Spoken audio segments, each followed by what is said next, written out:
Like there's those two nice beaches way up the left-hand side there now, Karatani.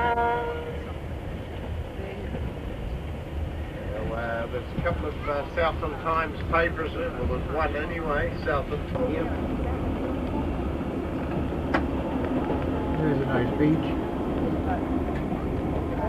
Not too far from Dunedin. It's called the Edinburgh of New Zealand because of the heavy Scottish influence. Some rolling hills of New Zealand. Very typical of this area of New Zealand versus the flatlands further south, very conducive to tree parting.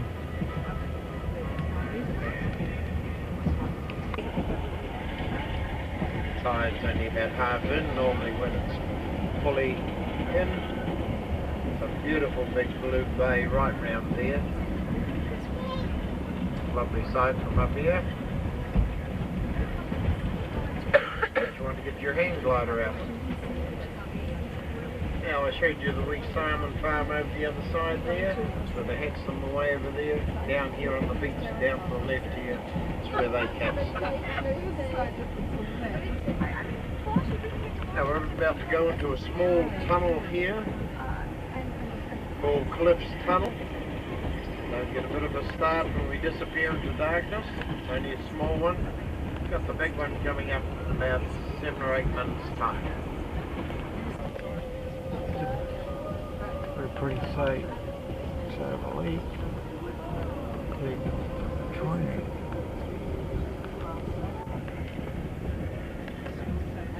It's an interesting shot of the outskirts of the small town. Yes, way back before the trees interfered. Trees are all over the place. Can't get it. The trees on top of the hill. You can just see the front of Larney's castle poking out.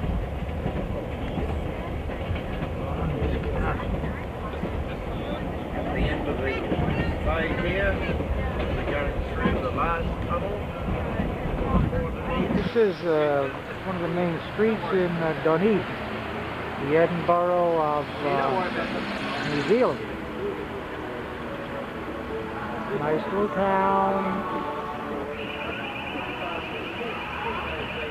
That chirping you hear in the back is a warning when the light turns green for those people who are blind to know when to cross the street. I've only seen this in New Zealand and Australia. It reminds me of a funny story that one of the guides told us that when he was in the service, some black guys who were in the Navy referred to him when they saw his insignia on his cap as a member of the Austrian Navy. In any case, that's the town center. This is the patio view at the hotel we're staying, the Cargill Hotel in Dunedin, New Zealand. Just they take us on a little walk outside table for those people who like to dine out on the terrace and the garden. It's quite chilly today. It was about 72 degrees, we understand, which is very unusual because today, would you believe, is the first day of summer. So we're wearing our jackets. Zippered jackets, surprisingly. The locals seemed a little embarrassed by that fact.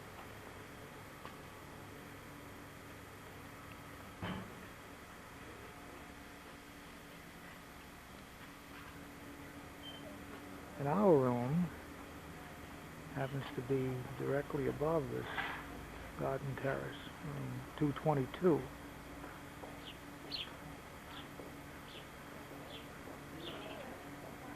The flowers have not bloomed as yet.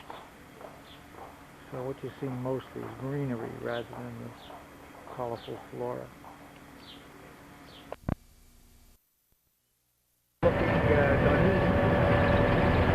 Beatrice says it reminds her of the hills in Venezuela. I don't think so. Oh, am I? You like this area, Beatrice? I love it. Beatrice loves it. I'll take it home. They're just going to take it home. We have enough room in all of this? There's some sheep on the road still. Hills, valleys, rolling hills, green. Here we come up on a sheep. Sheep everywhere. Everywhere you look, you'll find them. Unbelievable. Some have black faces, some have white.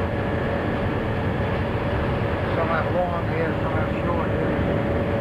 Beautiful. Look at that. As though somebody intentionally planted those trees.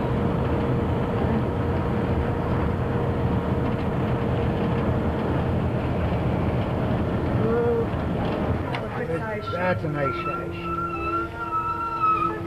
Yeah, that's a cute one. Doesn't mean look anything. It means the boundary line between Tiana and the rest of the world, basically. The Gorge Hill from there on in is Tiana Basin. We call it Tiana Basin. It's shaped like a basin. It's a tremendous amount of land involved. The other side of the hill, we don't really want to know about, but this side it is. Now in Teano, New Zealand, and the lake is called Lake Teano. The mountain in the back is Luxmore. The hotel we're at is called Luxmore Hotel, oddly enough. The sun hasn't come out yet. It's a little chilly this morning. There's an excursion boat that is available to visitors. Right now there's nobody aboard. As we swing around, there's a helicopter on our left. And they have a airplane that's available. Pontoons.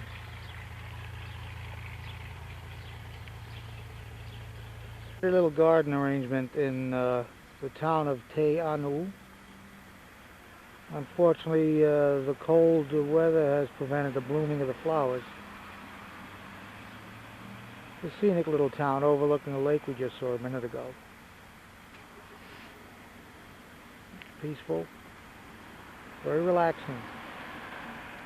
And of course the people are still driving on the wrong side of the road. But they'll learn, and there's the lake in the background. So you can get a little closer shot. Lake and the mountains. Some of those mountains have snow on top, as you can see. In fact, in the winter, their winter, of course, they even have snowing available. Snowing? Skiing.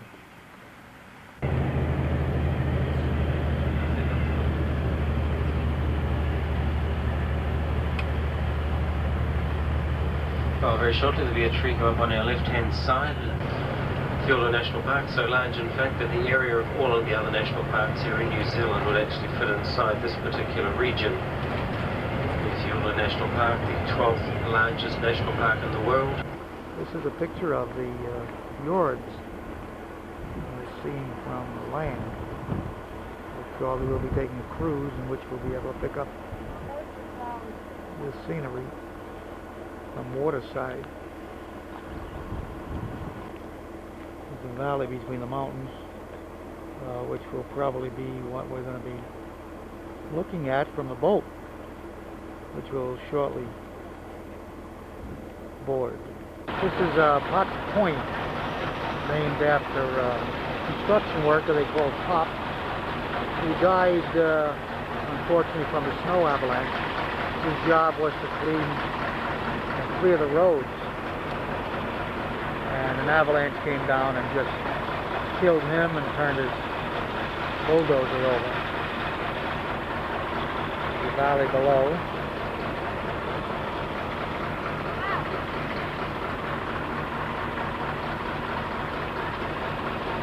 That's the point.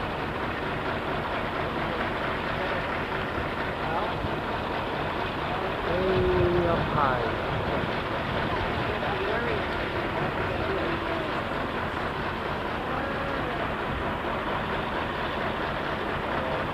No Catmount. That Falls Creek. It feeds into a tributary. Most of the water that you see now is formed by the snow melting up in the mountains. Falls Creek. Yeah. This is the same view, however, it's from the other side of the bridge I'm standing on. But you notice how these rapids flow. And the water that's filtered really on all the rocks makes this like spring water. Drinkable and pure. Very, very cold, I understand. Of course, very scenic. During avalanches over the year. Avalanche danger on the road to Milford Sound is quite high during the winter months. We have some avalanche. Let's see more mountains.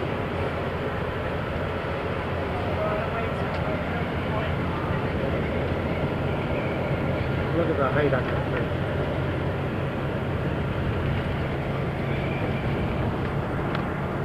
Now on our boat cruise in the fjord land.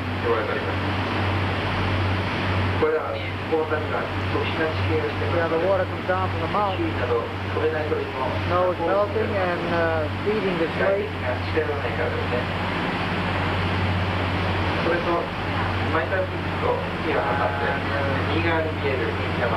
Snow is high up the peak.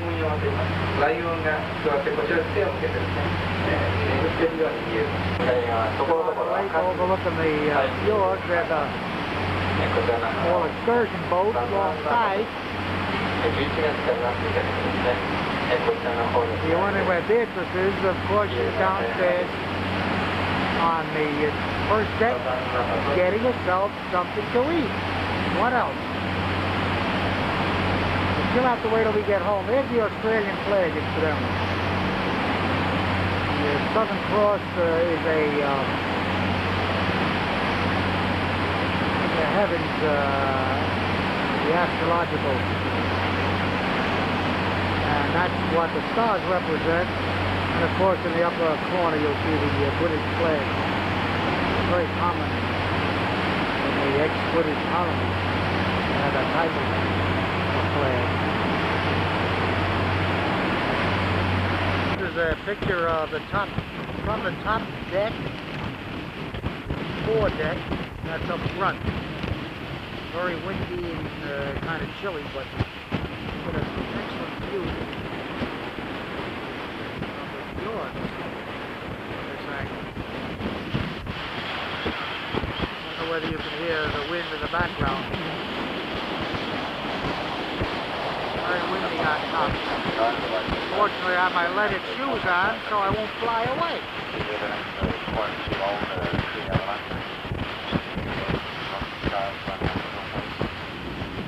I'll go below now and join Beatrice. Favorite hairstyle. Eating. This area of the fjord is devoted to prey fishing for one.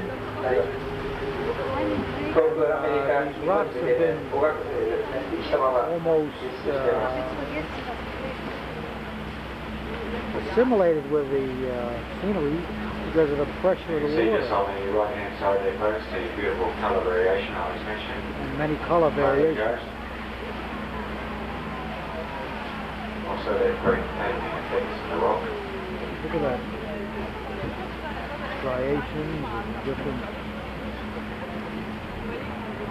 All those lines that are running up and down have been caused by pressure and time and weather wearing away.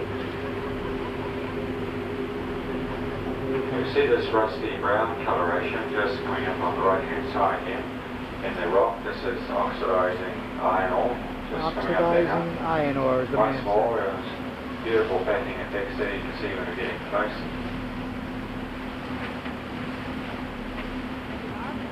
Got a black gull sitting on the rock, just coming up on the right hand side. These are quite large gull. They're nesting in the area here at the moment.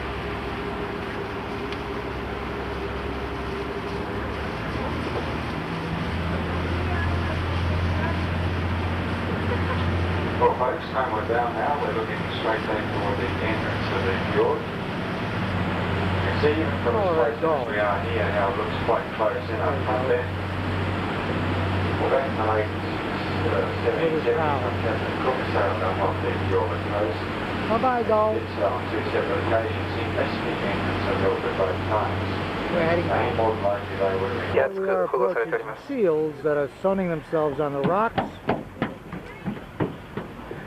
サザンファンシールですね。 And in the background, 船 you は can hear the アザラシに近づいてき Japanese ます。 interpreter ぜひご覧になってください telling。the tourists, Japanese tourists, of course, what they see. Pulling away from the seals now, I finally got a break. As far as the passengers and tourists, my God, they're all over the place. Especially the Japanese. It's amazing. Wherever we've been, we've seen loads of Japanese tourists. Unbelievable. I would guess 85% of the tourists in Australia and New Zealand are Japanese. And they spend money. They come over in droves. And of course the economy back here needs it. To the Have we got a few on the bow there? Nah, How many? can't get Just them. two? Just two. 5? 7? 7. A few. Can't get the porpoises on the side. All right. So folks, if you go up to the bow, These are the falls, Sterling Falls. Tremendous. Rock. And this is the type of water that feeds this big lake as the snow melts.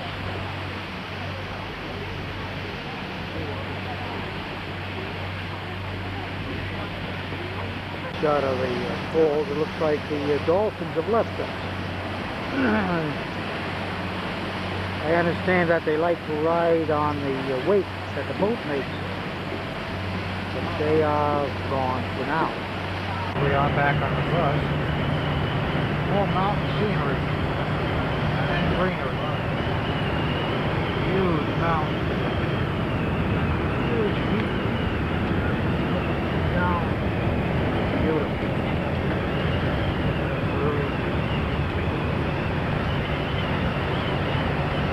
Shot us on pretty mountain region on the way to Queenstown. Swing it around right. And whoops.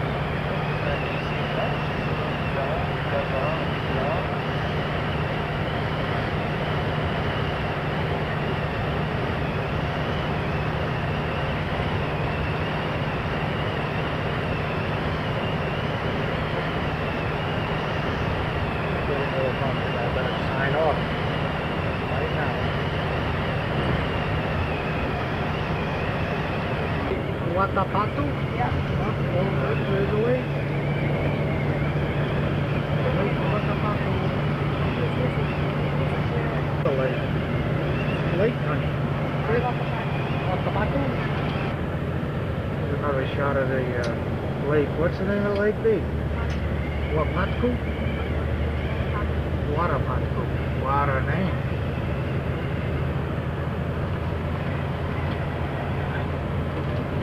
Watapatu, what a name. Same lake, different angles. Watapatu. It's amazing how many lakes there are in this country. I think there's more lakes and sheep than there are people. This is a view of our room at the Lakeland Hotel in Queenstown, New Zealand. Full bath, tub, shower, the works. Our clothes are being hung up to dry.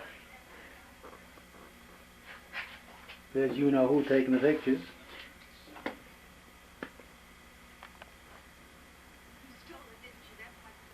Chest of drawers. Nice size closet. Hang up clothes.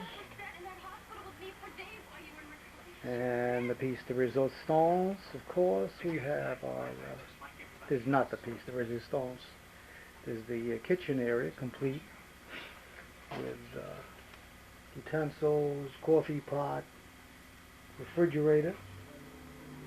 Not stocked with food, stocked with little bottles of liquor and various types of booze for which you have to pay. But the piece de resistance is our terrace overlooking this gorgeous lake. As we go out the door, without killing ourselves, a huge terrace. And in the distance you see the lake, not Winnipesaukee. Beautiful view. The speedboat to the right. The view from the terrace. The buses.